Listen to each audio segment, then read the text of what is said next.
Puji Tuhan, selamat pagi Bapak Ibu Saudara yang dikasihi dalam nama Tuhan Yesus Kristus. Pagi hari ini kita akan mendengarkan renungan firman Tuhan yang terdapat di dalam Yesaya 41 ayat yang ke-10. Yesaya 41 ayat yang ke-10 firman Tuhan, "Janganlah takut sebab aku menyertai engkau, janganlah bimbang sebab aku ini Allahmu. Aku akan meneguhkan bahkan akan menolong engkau, aku akan memegang engkau dengan tangan kananku yang membawa kemenangan." Puji Tuhan Bapak Ibu, pagi hari ini dalam setiap kehidupan kita, bagaimana kita harus meneguhkan hati kita lewat apa yang kita alami hari-hari ini. Mungkin ada rasa cemas menyongsong tahun yang baru ini, kekhawatiran itu begitu nyata sehingga sulit untuk kita tetap merasa tenang. Namun di tengah segala keresahan, firman Tuhan di dalam Yesaya 41 ayat yang ke-10 dikatakan ini hadir sebagai penghiburan yang luar biasa. Di sini Tuhan memberikan janjinya bahwa kita tidak perlu takut atau bimbang. Sebab Ia menyertai kita. Tuhan tidak hanya menyatakan penyertaannya, tetapi memberikan jaminan untuk meneguhkan, menolong, dan memegang tangan kita dengan tangan kanannya yang membawa kemenangan. Nah, pagi hari ini saya akan membagikan beberapa poin untuk kita mendapat kemenangan di tahun yang akan kita lewati ini, tahun 2025. Karena kita percaya ada tangan Tuhan yang menyertai kita. Yang pertama adalah Allah yang setia menyertai. Nah, di dalam ketakutan seringkali muncul dari perasaan sendirian menghadapi masalah. Namun firman Tuhan dengan tegas menyatakan bahwa kita tidak pernah sendiri.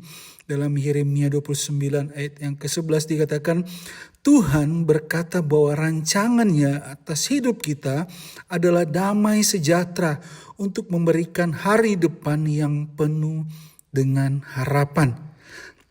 Nah, saat kita menghadapi ketidakpastian, penting untuk terus mengingat bahwa penyertaan Tuhan tidak bergantung pada situasi dunia sekarang ini. Mungkin kita melihat situasi dunia sekarang ini semakin jahat. Tetapi percaya Bapak Ibu, Dia adalah Allah yang setia. Bahkan ketika dunia tampak goyah, Tuhan tetap kokoh dan siap menopang kehidupan kita. Nah, apakah kita masih tetap percaya bahwa Tuhan senantiasa menyertai dalam setiap situasi? Mari Bapak Ibu percayakan kehidupan kita kepada Tuhan. Dan kita percaya bahwa rancangan yang indah, yang penuh dengan harapan, ada damai sejahtera yang Tuhan sediakan dalam setiap kehidupan kita. Yang kedua adalah merenungkan janji Tuhan. Nah Bapak Ibu, firman Tuhan memberikan kekuatan untuk mengalahkan kekhawatiran. Kalau kita lihat di dalam Yosua pasal 1 ayat yang ke-8, Yosua 1 ayat yang ke-8 dikatakan, kita diingatkan untuk merenungkan firman itu siang dan malam. Firman Tuhan adalah sumber iman, penghiburan, dan kekuatan. Seperti yang tertulis di dalam Mazmur pasal 1 ayat yang kedua, orang yang berbahagia adalah mereka yang senantiasa merenungkan firman itu siang dan malam. Ketika kita dipenuhi oleh firman-Nya, hati kita akan dikuatkan dan kita dapat menghadapi setiap tantangan demi tantangan dengan iman yang kuat di dalam Tuhan. Nah Bapak Ibu, yang ketiga adalah mengingat pertolongan Tuhan di masa yang lalu. Nah ketika kita menghadapi kekhawatiran, ingatlah pertolongan Tuhan di masa lalu.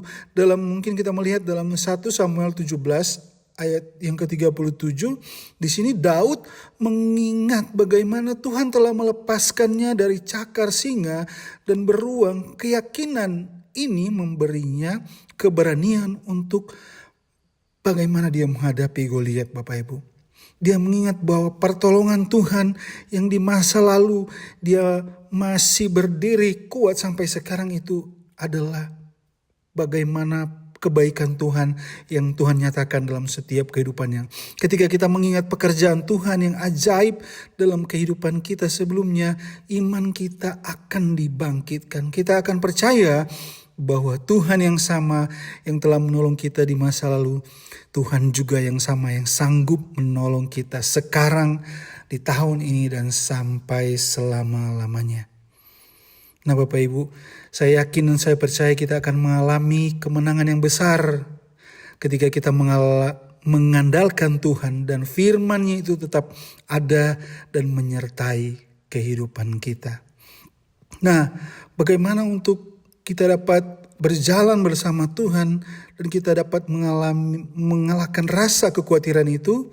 Yang pertama adalah merenungkan janji Tuhan, baca firman Tuhan, dan firman itu yang akan menguatkan dan akan memberikan kepada kita janji-janjinya yang luar biasa. Yang kedua adalah mengucap syukur. Ingat dan syukuri setiap pertolongan Tuhan di masa yang lalu dan di masa sekarang. Apapun yang kita alami, kita percaya bahwa Tuhan yang menyertai kehidupan kita. Yang ketiga adalah berserah penuh kepada Tuhan. Adalah bagaimana kita mempercayakan kehidupan kita kepada Tuhan. Di dalam 1 Petrus 5 ayat yang ke-7 dikatakan kita diingatkan untuk menyerahkan segala kekhawatiran kita kepadanya sebab Ia yang memelihara kita. Yang keempat adalah fokus pada rencana Allah. Ingat bahwa rancangan Allah adalah damai sejahtera, bukan rencana kecelakaan. Seperti yang tertulis di dalam Yeremia 29 ayat yang ke-11. Itulah firman Tuhan bagi kita, Bapak Ibu Saudara sekalian. Biarlah kita tetap merenungkan janji Tuhan, mengucap syukur, berserah penuh kepada Tuhan, dan percaya rencana Allah adalah rencana yang penuh dengan damai sejahtera. Mari kita berdoa. Terima kasih Tuhan, kami berdoa untuk sepanjang tahun ini. Kami percaya, kami tidak takut karena Engkau yang menyertai kami Tuhan. Kami tidak akan bimbang sebab kami percaya Engkau Allah yang setia, yang meneguhkan janji-Mu dalam setiap kehidupan kami. Engkau yang menolong, yang memegang dan memelihara kami. Kami percaya kami akan membawa kemenangan demi kemenangan lewat penyertaan Bapa. Terima kasih Tuhan, kami mengucap syukur, kami alaskan doa kami di dalam nama Tuhan Yesus Kristus. Haleluya. Amin. Sekarang ku memuji-Mu, Allah yang setia, tak pernah meninggalkan perbuatan tangan-Mu. Sekarang ku menyembah-Mu, Allah yang mulia, sempurnakan segenap hidupku agar indah bagi-Mu. Sekarang ku memuji-Mu, Allah yang setia,